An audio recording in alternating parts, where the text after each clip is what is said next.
What if one quiet conversation could change the way you understand love forever? Not from a therapist, not from a book, but from a 72-year-old woman whose eyes have seen decades of devotion, distance, longing, and real lasting connection.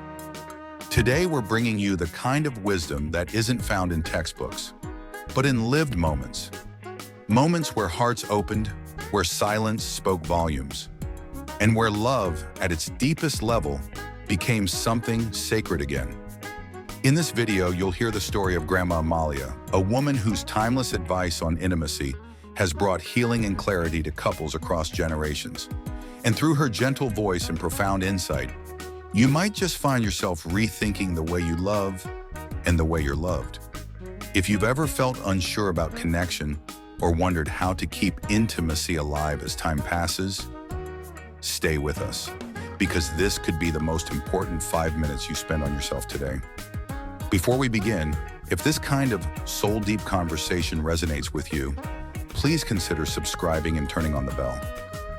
We create videos just like this every week, crafted to help women over 60 rediscover joy, connection, and quiet strength in their relationships. And if something in this story speaks to you, leave a comment below with a 1 so we know it reached your heart. If not, leave a 0. Your honesty helps us grow. Now, let's begin the journey. One question, one wise woman, and a story that might just bring you closer to the one you love. Her name is Clara, a woman in her mid-30s, bright-eyed, thoughtful, married, yet quietly carrying a longing she couldn't quite name. She loved her husband, but lately the closeness felt thinner, like a favorite sweater worn soft at the elbows, still beloved but fading. There were questions in her heart, gentle but persistent, and none of the books or advice columns she read seemed to answer them in a way that truly spoke to her. Then one day she remembered a name from her childhood, Grandma Amalia, a woman spoken of in hushed, reverent tones, the kind of elder whose words didn't just answer you, they settled you. People said she had a gift, not of magic, but of seeing what others missed, especially when it came to love. Clara didn't hesitate. She packed a bag, told her husband she needed a few days to think, and set off to find the small mountain village where Grandma Amalia still lived. The journey wasn't easy, long roads, crooked bridges, winding paths, but Clara barely noticed, because what she was seeking felt more important than comfort. When she arrived, the sun was low, the hills bathed in amber light, and the village welcomed her like a long-lost daughter.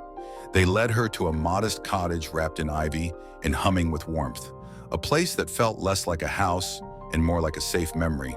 There, on a wooden porch bathed in golden light, sat a woman with silver hair and kind, steady eyes. Grandma Amalia. No introductions were needed. With a smile that said, "I've been expecting you," she beckoned Clara inside. The scent of cinnamon tea filled the air. The fire crackled softly, and 2 rocking chairs waited near the hearth, like they'd been holding space for this conversation long before either of them had arrived.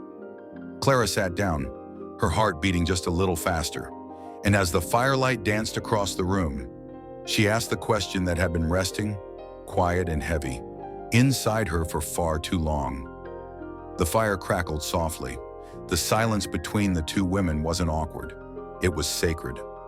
Clara sat still, her fingers wrapped around a warm teacup, her eyes fixed on the flames as if they held the courage she needed.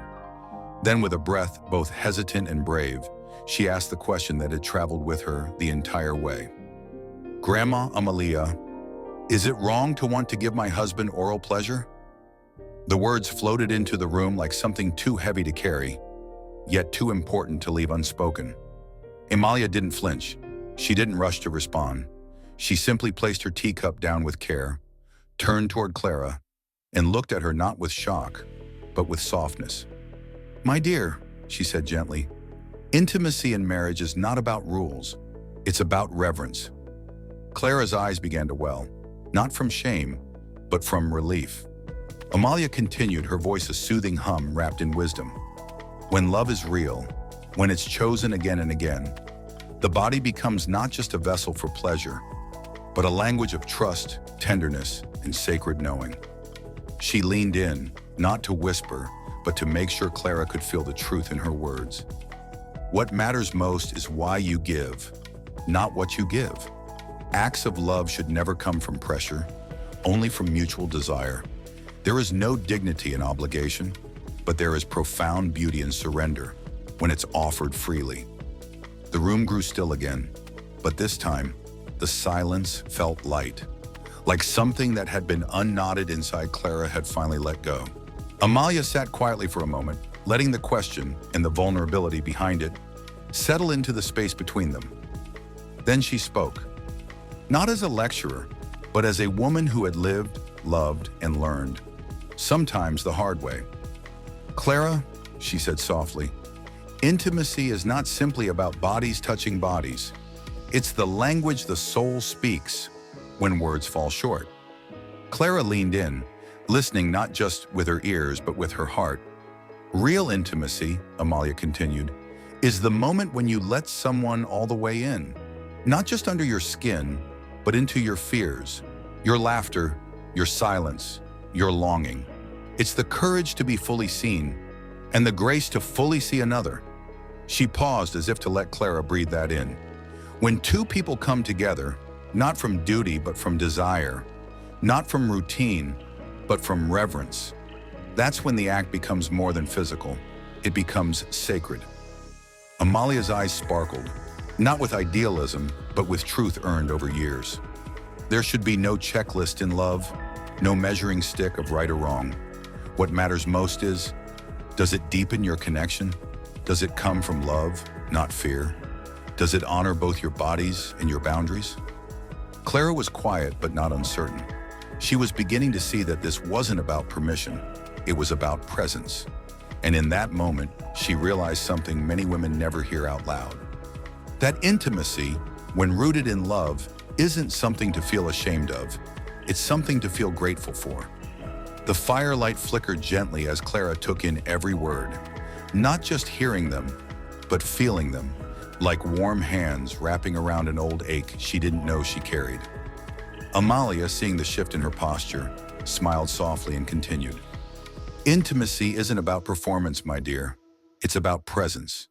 It's about showing up with your full heart, your curiosity, your honesty. Clara nodded slowly. The truest kind of closeness, Amalia said, begins not in the bedroom, but in conversation. She leaned in slightly, her voice lowering as if handing over a family heirloom. Talk to your husband. Share what you feel, not just what you think he wants to hear. Tell him your hopes, your fears, your desires. And then listen, not just to the words he says, but to the spaces in between. Clara blinked, her eyes glistening. No one had ever told her that love could be built this way, like a garden, watered with words and warmed by understanding. True intimacy, Amalia continued, is not about doing more. It's about being realer. It's about creating a space where both of you feel safe enough to be fully yourselves. She placed a gentle hand on Clara's knee. If something brings you both joy, if it deepens your bond, then it's not shameful, it's sacred. But you must arrive at that place together, hand in hand, heart to heart. The flames crackled softly behind them, but the warmth in the room came from something else now. A shared truth passed from one woman to another. One that said, you are allowed to want more. You are allowed to speak. You are allowed to shape love that feels beautiful to you. Grandma Amalia paused, letting the room exhale with her. Then, with a twinkle of memory in her eyes, she leaned back in her chair and said, let me tell you a story, Clara, about two people who loved each other deeply, but forgot how to show it. Clara listened, drawn in as if the firelight had opened a doorway into the past. Their names were Juan and Maria. They'd been married for decades, a strong couple, faithful, steady. But over time, their love began to feel like a well-used path. Walked so many times that the grass stopped growing. Amalia's voice slowed, thick with remembrance. One afternoon, Maria came to me. Her eyes were kind but weary. Amalia, she said, I love my husband, but something's gone quiet between us. We share meals, a bed, a roof, but not much else. It feels like we're living beside each other, not with each other. Clara's throat tightened. The words felt familiar. So I asked her, Amalia continued gently, when was the last time you told him what you needed, not just as a wife, but as a woman? She looked down and whispered, I don't remember. Amalia shook her head softly. So I gave her the same advice I gave you. Speak gently, speak honestly, and ask him to meet you in that space. And she did. That night she lit a candle, not for romance, but for truth.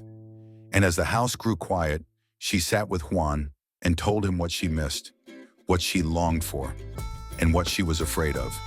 Clara leaned forward, eyes wide. To her surprise, Amalia smiled. Juan didn't retreat. He listened, not perfectly, but earnestly. And in the days that followed, they began rediscovering each other, not with grand gestures, but with small, sacred kindnesses. A soft smile crossed Amalia's face. They started walking again after dinner, holding hands. They cooked new recipes. And yes, even in the bedroom, they found ways to be playful, tender, curious again, not to impress each other, but to reconnect. Clara felt a lump rise in her throat, not from sadness, but from hope. Love, you see, Amalia whispered, isn't something you keep. It's something you keep choosing. And when you do, when you choose each other again, with open hearts, even old love can feel brand new.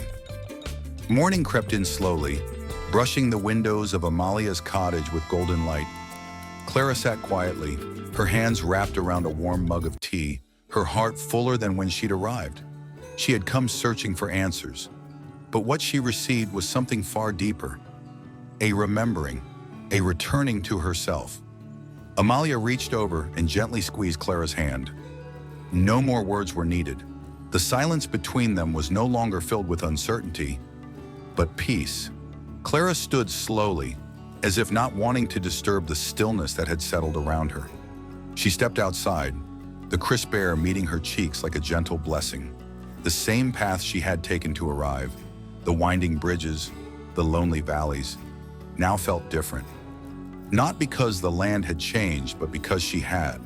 With every step, she carried with her the quiet power of Amalia's words, the wisdom of choosing love over fear, truth over silence, and connection over routine. She thought of her husband, of the small moments waiting to be reclaimed, the conversations unspoken, the touches forgotten, and she smiled. For the first time in a long time, she didn't feel alone in her marriage. She felt ready, ready to speak, ready to listen, ready to begin again, not from scratch, but from the heart. As Clara disappeared down the mountain trail, her story didn't end. It simply became yours. Maybe you felt like her, sitting beside someone you love, yet quietly wondering, are we still truly connected? If this story touched something deep in you, let that be your sign, not to rush, not to fix, but to begin again, gently. You are not too old to rediscover love. You are not too far gone to speak your truth, and you are certainly not alone. So I ask you from one heart to another, what's one small act of connection you'll choose today? Share it in the comments below. It may inspire another woman watching, one who needs the same permission you just gave yourself. If this story brought you clarity, peace, or even just a tear you didn't expect, please give it a like. And if you'd like more gentle wisdom like this, stories that speak to the soul of womanhood after 60, tap subscribe and ring the bell. We'd love to have you in our circle. Until next time, stay kind, stay honest, and never forget, the heart doesn't grow old, it just grows deeper.